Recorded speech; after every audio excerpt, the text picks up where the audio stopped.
Mary Queen of Prophets.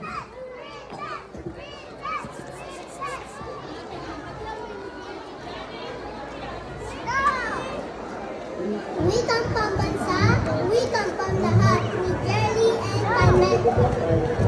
Luzon, Visayas, pati na sa Mindanao.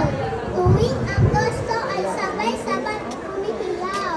Lupong Enrico sa Pinas nagkakaisa. Pinagyayaman pang lalo ng wika nila. Ilocano, Bisaya, maging ang Tauso.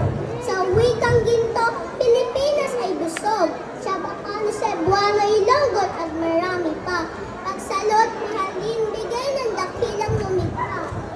Iba't ibang salita man ang banggit. Sa puso't kaluluwa, iisa lang ang gamit. Buong pagmamahal itong ipagpunyagi. Kayamanan ng buhay, dugo at lahi. Mayaman kultura, kanyang sinasalamin. Makuri na tradisyon, pinamamagigil. Wikang pambansa ay wikang pamlahat. Gamitin ang tamas, paglingkod ang tapat. Sa gisag ng kalayaan, sandigan ng kadapatan. Wikang Pilipino nooy ating pinaglaban. Naway ingatan at laging alagaan. Lubos na mahalin kailanman, huwag babalik.